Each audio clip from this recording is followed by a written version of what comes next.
Real Madrid အသင်းနဲ့သဘောတူညီမှုရရှိခဲ့ပြီဖြစ်တဲ့ရန်ဒီယိုမန်ဒီ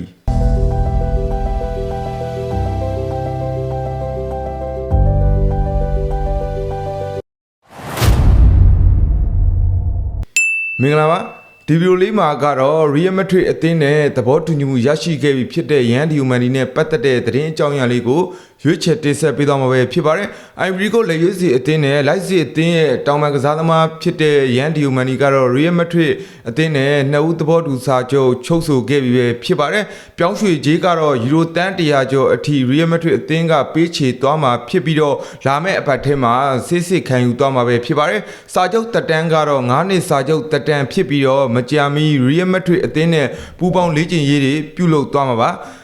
ပထမတုန်းကတော့ကျွန်တော်တို့ဒီကစားသမားကို Real Madrid အသင်းနဲ့အပြိုင် PSG အသင်းကပါခေါ်ယူမယ်ဆိုပြီးတော့သတင်းတွေထွက်ပေါ်နေရပေါ့နော်အဲ့ဒီအချိန်မှာ Real Madrid အသင်းနဲ့သဘောတူညီမှုမရခင် PSG အသင်းနဲ့ကျွန်တော်ကစားသမားကပုံကိုရေးအရာသဘောတူညီမှုရရှိထားခဲ့ပြီပေါ့ဗျာ PSG အသင်းကကျွန်တော်တို့လိုက်စီအသင်းနဲ့ပဲညှိနှိုင်းမှုတွေပဲရှိတော့မှာဖြစ်တယ်ပေါ့နော်အဲ့ဒီအချိန်မှာကျွန်တော်တို့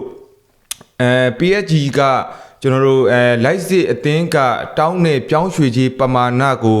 ပေးဖို့အတွက်အင်တင်လုပ်နေတယ်ပေါ့နော်အဲ့ဒီအချိန်မှာကျွန်တော်တို့ Real Madrid အသင်းကအတင်းဝင်ပြီးတော့ဆွေးနွေးကြခြင်းပဲဖြစ်ပါတယ်ဆိုတော့ Real Madrid ကတော့ဒီပုံစံလေးပဲပေါ့နော်သူတို့လိုချင်တဲ့ကစားသမားဆိုလို့ရှိရင်တခြားအသင်းတွေထက်ပြောင်းရွှေ့ခြင်းကိုပိုပေးပြီးမရရအောင်ခေါ်ယူတတ်တဲ့အသင်းဖြစ်တယ်ပေါ့နော်ဒီကစားသမားကိုမော်ရီညိုကဘာလို့ခေါ်ချင်နေတယ်လဲဆိုလို့ရှိရင်တော့မော်ရီညိုရဲ့ကျွန်တော်တို့နီးဗျူဟာ system ကတဦးချင်းစွမ်းဆောင်ရည်ကောင်းတဲ့ကစားသမားတွေကိုပို့ပြီးတော့သဘောကျတဲ့သူတယောက်ဖြစ်တယ်ပေါ့နော်အဲ့ဒီအတွက်ကြောင့်မလို့တဲ့အသင်းမှာရှိနေတဲ့ကီလီယန်အမ်ဘာပေဗီနီစီယာဒီလိုကစားသမားတွေကိုရောင်းမထုတ်ဖဲနဲ့အသင်းမှာဆက်လက်ပြီးတော့ထိန်းထားတာဖြစ်တယ်ပေါ့နော်ဒါကြောင့်မလို့လဲကျွန်တော်တို့တဦးချင်းကြော်ဖြတ်မှုကကောင်းတဲ့ရန်ဒီယိုမန်ဒီကိုမော်ရီညိုအနေနဲ့ခုလက်ရှိမှာသဘောကျနေတာပဲဖြစ်ပါတယ်ဒါကြောင့်မလို့ဒီနေ့ရာသီမှာတော့ Real Madrid အသင်းမှာတော့ကီလီယန်အမ်ဘာပေဗီနီစီယာဂျူနီယာဗယ်လင်ဂန်ရန်ဒီယိုမန်ဒီစတဲ့တိုက်စီအားကောင်းပြီးတဦးချင်းကြော်ဖြတ်မှုကကောင်းတဲ့ကစားသမားတွေစုဖွဲ့ကစားတာကိုမြင်တွေ့သွားရတော့မှာပဲဖြစ်ပါတယ်ကဲကျွန်တော်တို့ရန်ဒီယိုမန်ဒီရဲ့ live စစ်အသင်းမှာစွမ်းဆောင်ခဲ့တဲ့စွမ်းဆောင်ရည်ကိုပြောကြည့်အောင်ပေါ့ဗျာဆိုတော့ရန်ဒီယိုမန်ဒီကတော့လိုက်စီအသင်းနဲ့အတူအကောင်းဆုံးတောင်ပံကစားသမားအဖြစ်ခြေစွမ်းပြကစားခဲ့တယ်လို့ပြီးခဲ့တဲ့ကမ္ဘာဖလားပွဲစဉ်မှာလည်း Ivory Coast အသင်းမှာလည်းအကောင်းဆုံးခြေစွမ်းပြကစားခဲ့တဲ့ကစားသမားတဦးဖြစ်တယ်ပေါ့နော်ပြီးခဲ့တဲ့ကျွန်တော်2025-2026ဘွန်ဒက်လီဂါရာသီမှာသူဟာကျွန်တော် triple 118ကြိမ်နဲ့ကျွန်တော်ထိတ်ဆုံးနေရက